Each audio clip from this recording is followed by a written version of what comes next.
programma in collaborazione con Unindustria Treviso, Provincia di Treviso, Casatella Trevigiana DOP, Gruppo Apo VF, Gruppo Grigolin. Cronache Trevigiane è una produzione Z Group. Nuova puntata di Cronache Trevigiane, la cominciamo proprio in mezzo a un territorio straordinario, il Monfenera. Siamo nel comune di Pederobba, non mancate fino al 30 ottobre la mostra dei marroni del Monfenera IGP.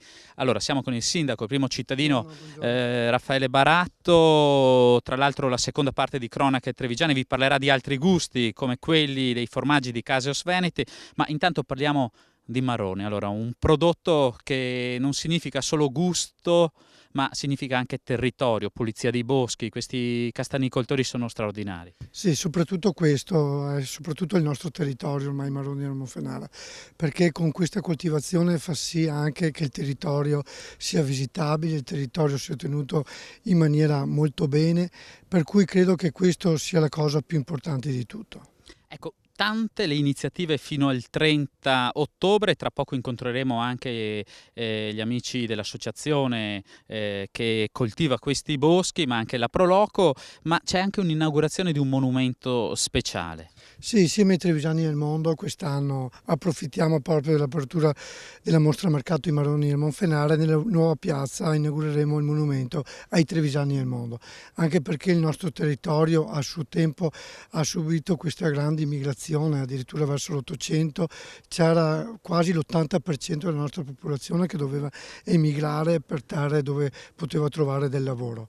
E questo credo sia in onore a loro, ai nostri trevigiani, alla nostra gente, per cui credo che fosse un dovere per l'amministrazione ricordare questi grandi trevigiani che hanno portato il grande nome in giro per il mondo. C'è un gemellaggio anche con la Proloco, con un paese del Brasile. Sì, la banda e le associazioni, anche noi con Jacutinga, che è un paese brasiliano, che ha anche lui proprio i marroni chiamati marroni del Monfenara. Hanno voluto chiamarli così, per cui credo sia giusto e sia stato giusto fare questo gemellaggio e approfittiamo di averli qui proprio per questa grande inaugurazione. E noi ci vedremo allora, sindaco, alla inaugurazione, poi per il programma fino al 30 ottobre, ve lo ricordo, il venerdì, sabato, domenica, sempre con iniziative tutto il giorno. Grazie sindaco, tra poco andremo a scoprire i segreti del marrone del Monfenera.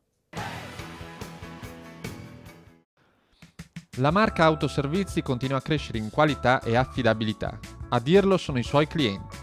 Un'indagine sulla qualità percepita dagli utenti della stessa azienda trevigiana di autotrasporto ha dato delle risposte significative e positive. Sono circa 10 anni che la marca usa questo sistema e di servizio da allora è sensibilmente migliorato. Siamo molto orgogliosi di queste risposte perché ci fanno capire il grado di soddisfazione dei nostri clienti, che io preferisco chiamare utenti, perché è un servizio pubblico quello che noi diamo e quindi non un servizio commerciale. L'indagine sulla percezione dei servizi La Marca è stata condotta su un campione di circa 450 utenti, di cui il 97,4% ha risposto che considerano i bus della società in questione altamente sicuri. Molto alto anche il livello di sicurezza personale a bordo. Il giudizio positivo arriva dal 96,9% degli intervistati. Infatti, quasi il 90% si dice soddisfatto delle azioni di vigilanza e di controllo svolte dal personale di bordo. È un percorso che noi abbiamo cominciato qualche anno fa in collaborazione con la Polizia Stradale, con i Carabinieri e con i nostri vigilanti per poter dare un servizio molto qualificato e molto sicuro ai nostri utenti.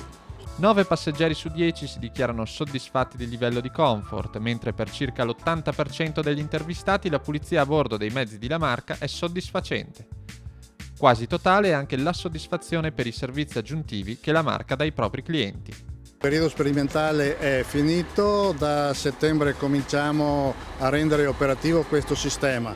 Abbiamo visto in questo periodo dei cambiamenti molto interessanti e soprattutto abbiamo quasi cancellato l'evasione che c'era sui nostri mezzi.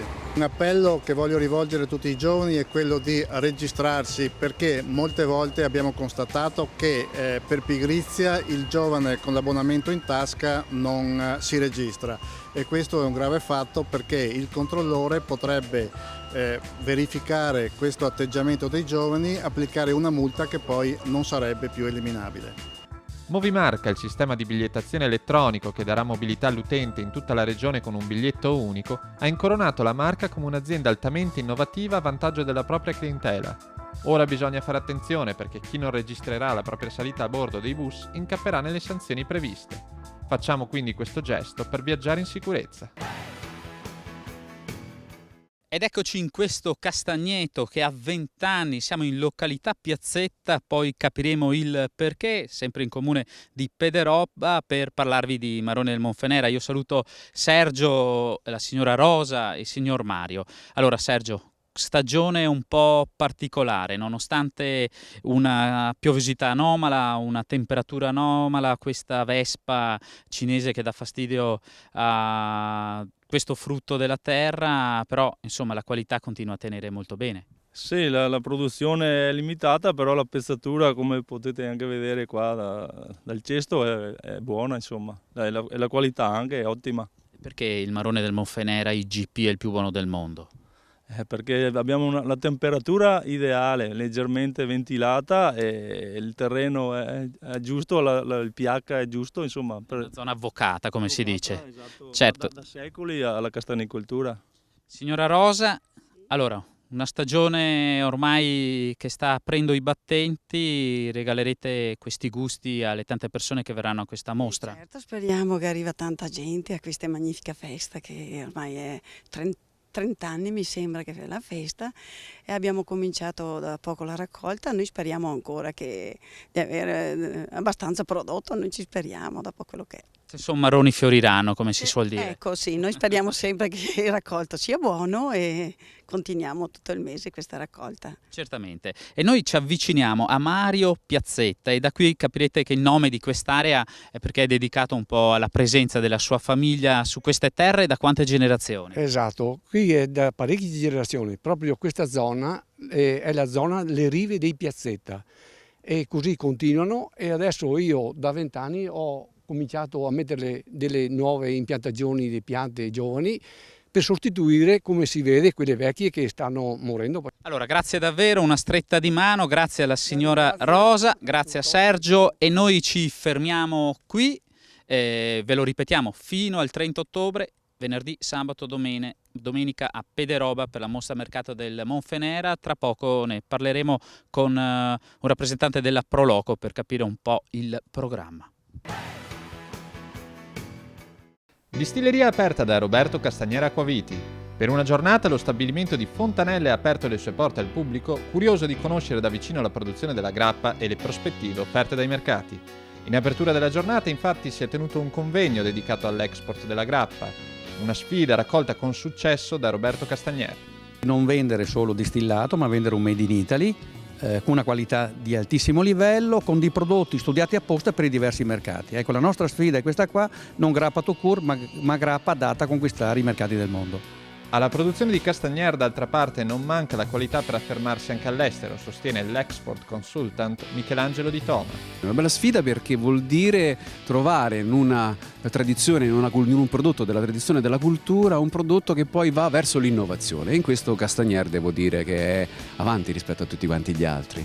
Ma come si può vendere oltre confine un prodotto tanto legato alla tradizione? La risposta è nella tradizione stessa, afferma Roberto Castagnera. Io dico: produco in questo territorio, la materia prima è quella, la tecnologia deve fare dei passi in avanti, il trevigiano che non beve è sempre uguale, perché anche lui si è abituato a bere più leggero, più morbido, più delicato, trova una grappa sicuramente su misura, così come deve trovare il russo, il brasiliano, il cinese. Ecco, questa è la vera sfida, non fermarsi a un concetto di tradizione statico, ma a un concetto di tradizione in movimento. Presenti all'evento Distilleria Aperta anche due ospiti di eccezione, il vincitore del premio Campiello Letteratura Andrea Molesini e l'inventore dell'algoritmo di Google Massimo Marchiori. Per Molesini, autore di un romanzo ambientato sulle sponde del Piave nei giorni della disfatta di Caporetto, il legame tra la grappa e quella storia è molto profondo. La grappa la faceva da grande signora, sappiamo che nella Grande Guerra si andava per lo più all'attacco ubriachi perché era veramente insopportabile per la mente umana quello che si doveva fare, cioè uccidere, uccidere e ancora uccidere. Però non è solo questo, la grappa è un piacere, come il vino, come quello che la nostra tradizione poi produce. Ma come si legano grappa ed informatica? Ce lo spiega l'informatico Massimo Marchiori.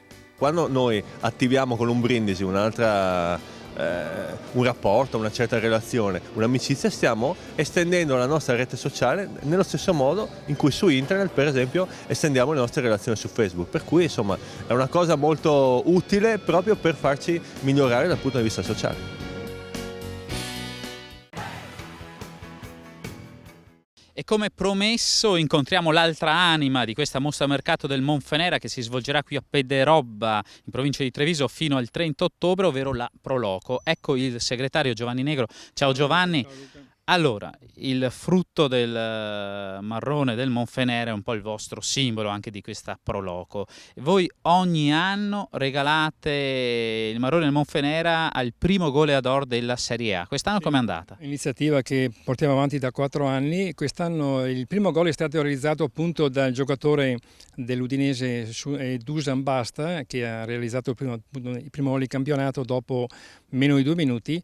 Quindi a lui cosa è andato? Un quintale di marroni. Noi questo premio abbiamo già dato in precedenza a Cavani, a Pazzini e a Di Natale. E quindi tanti goleador nel vostro destino. Il programma di questa manifestazione è ricchissimo, lo ricordiamo, il venerdì, sabato e domenica tutto il giorno c'è sempre qualcosa da gustare e da partecipare. Sì, c'è una continuità in questo nostro programma, ogni anno c'è sempre qualcosa di nuovo. Un valore aggiunto quest'anno è dato dalla partita benefica, la partita del cuore, che si svolge proprio qui in questo campo a favore della SLA Fondazione Stefano Borgonovo, in cui in campo si contenderanno l'incontro, la formazione di Veneto Stampa Insieme, arricchita dalle presenze di Galparoli, Dino Baggio e Savian, e contro una formazione di ex giocatori di Serie A, in cui ci sono Pasinato, altri giocatori del Milan, della Juve, insomma. Grazie Giovanni allora per la testimonianza, per la partecipazione a Cronache Trevigiane. Non mancheremo di degustare questi marroni del Monfenera fino al 30 ottobre, ne parleremo comunque anche nelle prossime puntate, ma intanto ci fermiamo qui. Nella seconda parte di Cronache Trevigiane invece parleremo di Caseos Veneti, di questo giacimento caseario straordinario della nostra regione. Con un piccolo gesto, il tuo viaggio con il pullman a Marca è più sicuro. Oggi è in vigore il nuovo sistema elettronico di bigliettazione. Basta avvicinare la card alla nuova validatrice e il microchip farà il resto. Con abbonamento o biglietto la validazione è sempre obbligatoria. Con la card elettronica alla Marca, in futuro si potrà viaggiare in tutto il Veneto anche con altri mezzi e acquistare servizi. Movi Marca, con un piccolo gesto sei un grande.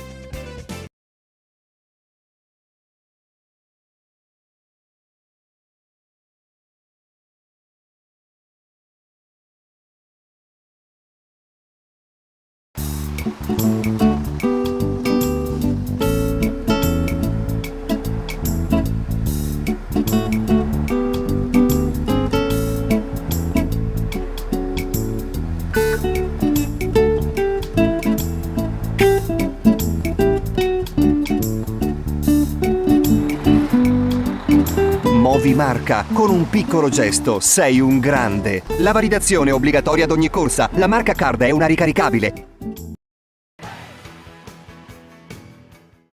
328 formaggi in gara divisi per 34 categorie e 70 produttori. Questi sono i numeri di Caseos Veneti 2011. Siamo ad Arquà Polesine, in provincia di Rovigo, ad incontrare Terenzio Borga, presidente di Aprolav, che è il cuore organizzativo di questa manifestazione che continua a crescere, ad interessare, a portare onore a questi gioielli caseari.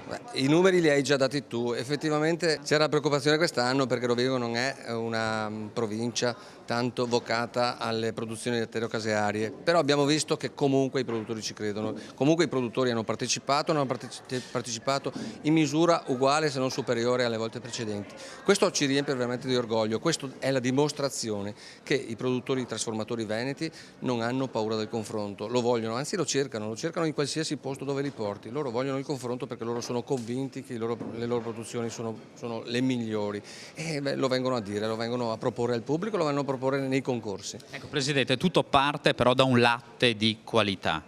Ma questo è proprio un ragionamento sulla filiera. Dal nostro latte nascono i nostri prodotti che non hanno eguali al mondo e la dimostrazione è che sono i più copiati. Le contraffazioni alimentari del lattiero caseario sono innumerevoli, lo vediamo di giorno in giorno, abbiamo visto proprio poche settimane fa addirittura dei sequestri e noi siamo d'accordo con gli organi di controllo che devono continuare, le frodi alimentari devono essere ricercate, devono essere combattute, perché deve essere difesa questa che è la nostra tradizione, quella che è la nostra storia. Abbiamo detto 328 i formaggi in esposizione e qui ci sono dei formaggi speciali che sono le forme di solidarietà. Anche quest'anno Casius Veneti ha voluto donare al prossimo. L'hai detto tu, anche quest'anno Casius Veneti partecipa con le forme di solidarietà a sostenere iniziative appunto benefiche. Anche quest'anno, come l'anno scorso, per la Città dell'Esperanza e per Life Inside, la presidentessa Eleonora Daniele anche quest'anno è nostra madrina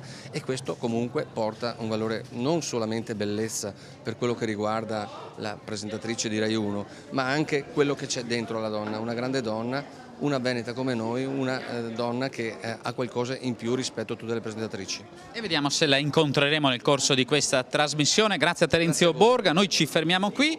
Comunque per altre informazioni c'è anche il sito di Casius Veneti, il sito di Aprolav e il sito anche di Cronache Trevigiane che vi può davvero venire incontro. Ci fermiamo qui e tra poco con ancora tanti formaggi da raccontarvi.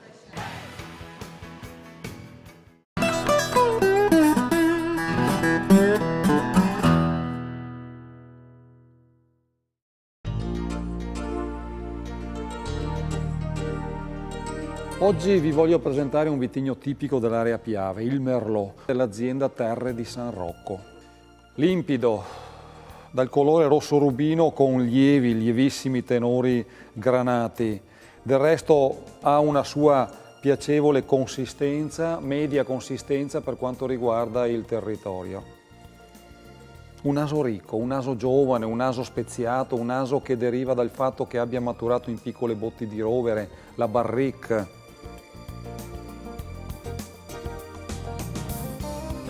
Ecco che allora nella speziatura il pepe, i chiodi di garofano vanno a sopravanzare un po' il carattere principale che sono quelli della frutta, il mirtillo, il cassis. Nello stesso tempo è bello pensare al mantenimento di questa voglia erbacea.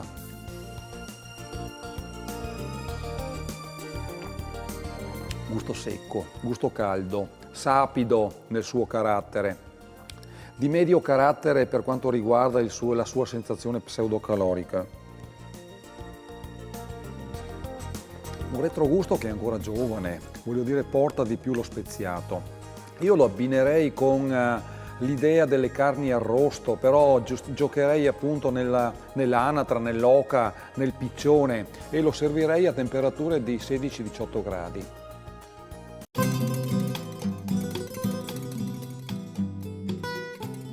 Cari amici, il vino di oggi è uno Chardonnay del Piave DOC, denominazione di origine controllata. Chardonnay, un vitigno internazionale che troviamo perciò in tutto il mondo, ma che nella provincia di Treviso assume un'importanza enologica veramente importante. L'azienda Cantine Produttori Campo di Pietra, siamo in provincia di Treviso.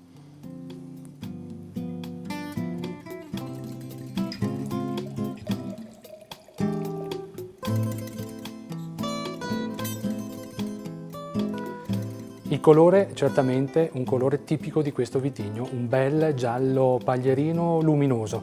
Proviamolo al naso.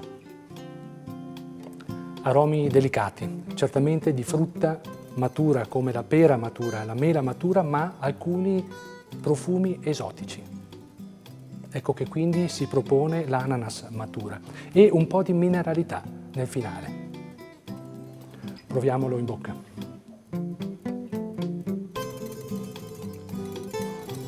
Bella questa spalla di freschezza, con queste note legate al mondo della frutta con mineralità finale. Sapidità, freschezza, ma anche morbidezza. Certo, un vino ambizioso, importante, bello. Servire fresco in abbinamento con dei gnocchi, burro e saglia. Buon appetito!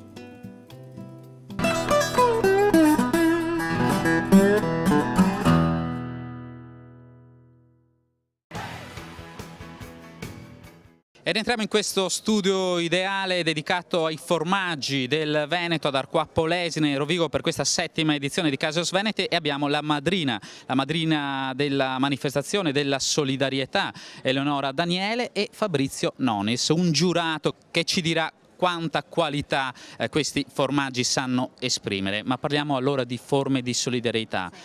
Non è una novità per te questa manifestazione? Secondo anno in cui Life Inside è presente con forme della solidarietà. Siamo qua in questi 3 giorni per raccogliere fondi per l'associazione e soprattutto per cercare di portare a casa il 2° anno della borsa di studio che dobbiamo finanziare per un osservatorio nazionale sull'autismo. Ecco, ricordiamo che le forme di solidarietà vanno a Città della Speranza e a Life Inside, di cui tu sei presidente se non sbaglio, e raccontiamo che associazione è. L'associazione si occupa di autismo, un'associazione che ormai ha 2 anni, che sta già operando a livello nazionale e si occupa, diciamo, della parte comunicativa, assistenziale per quanto riguarda appunto questa sindrome, che è la sindrome dell'autismo. Si occupa della comunicazione soprattutto, cosa che io personalmente voglio fare, intendo fare anche nel corso degli anni che verranno, di cercare di far sentire meno sole, insomma, le persone che vivono questo problema sia in famiglia e sia nelle amicizie, nelle vicinanze, diciamo, di chi davvero è protagonista della sindrome dell'autismo. Per cui cerchiamo di fare il possibile, cerchiamo di comunicare, cerchiamo di fare qualcosa di buono per aiutare queste persone. E sicuramente poi i risultati si vedono. Fabrizio Nonis di Solidarietà se ne intende, visto che gira l'Italia gratuitamente giocando a calcio, no? In porta con Moreno Morello e tanti altri amici della Nazionale Calcio TV. Ma sai, se si può fare del bene si cerca di farlo. Eleonora è un esempio, lei comunque è sempre stata molto attenta a queste iniziative, ma tantissimi di noi, perché eri presente anche tu a delle partite, fanno solidarietà in silenzio e in umiltà, e questo è uno degli elementi comunque che vengono dal cuore, quindi sono le nostre passioni, la passione di riuscire a cercare di dare aiuto a chi ne ha bisogno, e nel contempo, come in questo caso, uniamo anche le nostre passioni gastronomiche. E la bontà di cuore, in questo caso vostra, si unisce alla bontà di questi formaggi. Allora, tu da giurato cosa hai degustato? Beh, credo che Eleonora sia d'accordo con me nel dire che i formaggi sono stati veramente di livello altissimo. Fra l'altro, avete notato, giornata bellissima, tantissima gente, non potevano che esserci dei risultati in effetti superlativi. Questo sta a sottolineare come spesso si parlano dei formaggi francesi, si parla di altri formaggi, invece qui nel nostro territorio, nel grande Veneto, riusciamo ad avere ancora una qualità unica, straordinaria e soprattutto particolare, perché quello che si trova qui si trova solo qui e da nessun'altra parte. Allora, grazie davvero per la vostra testimonianza. Eleonora, Fabrizio, cercateci anche nel web, dove trovate tutte le informazioni anche di Life Inside. Noi ci fermiamo qui e tra poco conclusioni con l'assessore regionale Marino Finozzi. Dopo il ritorno della restaurata pala d'altare di Lorenzo Lotto nella chiesa di Santa Cristina di Quinto di Treviso, è stata presentata al pubblico la nuova illuminazione del capolavoro. Il professor Giovanni Villa, curatore della mostra Lorenzo Lotto alle Scuderie del Quirinale di Roma, ha tenuto un'interessante conferenza sull'artista. Ecco un suo commento sulla pala d'altare di Santa Cristina. È un'opera straordinaria perché in lei c'è già tutto ciò che sarà Lorenzo Lotto, quindi la capacità di cogliere attraverso pochi gesti le emozioni più profonde dell'uomo, e sono tutte riassunte nella cimasi, in questo straordinario Cristo corporeo, carnale, sorretto da 2 angeli. Gabriella Delfini, funzionaria della Soprintendenza per i Beni Artistici e Storici, che ha commissionato il restauro dell'opera, sottolinea la straordinaria ricchezza artistica del territorio trevigiano. Questo filone Giorgione, quindi Castelfranco, Quinto ed Asolo, costituiscono veramente un itinerario eccezionale dal punto di vista artistico, perché il visitatore può ripercorrere e rivedere 3 capolavori della pittura veneta proprio negli stessi luoghi per cui furono eseguiti. Santa Cristina fa parte del comune di Quinto di Treviso, un territorio ricco di tesori artistici nel cuore del parco regionale del fiume Sile. Sentiamo le considerazioni del vice sindaco di Quinto, Giulio Sartor. Quello che auspichiamo è che questa opera riesca ad attirare anche molta gente, molti turisti che possono venire qua non solo per vedere questa opera, ma anche tutte le risorse ambientali che abbiamo in questo territorio, e questo farà anche da volano a tutte le attività produttive che abbiamo in zona, quindi parlo di commercio e agricoltura.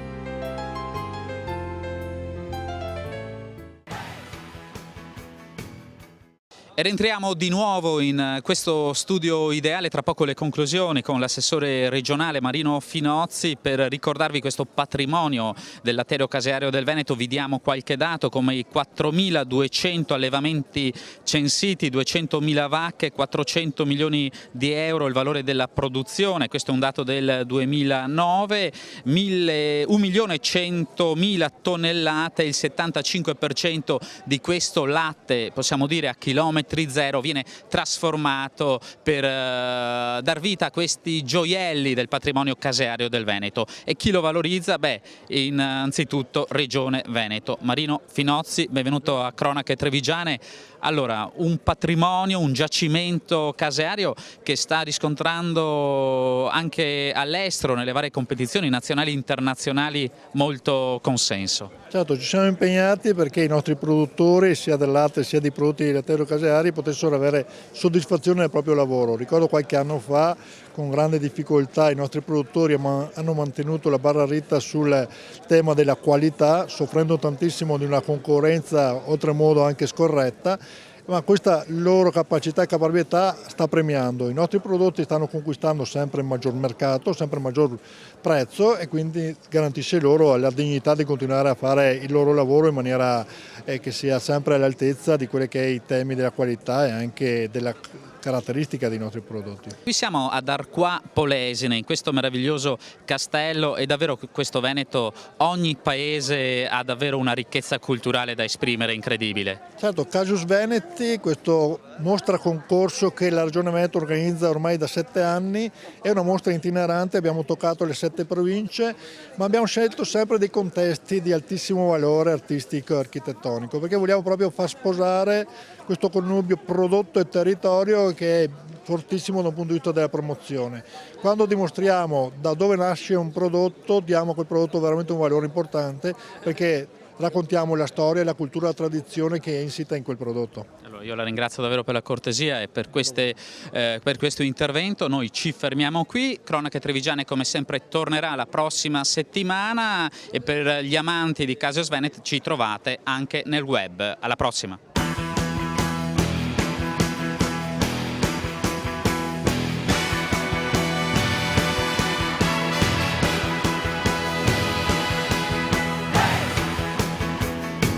Un programma in collaborazione con Unindustria Treviso, Provincia di Treviso, Casatella Trevigiana DOP, Gruppo APOVF, Gruppo Grigolin. Cronache Trevigiane è una produzione Z Group.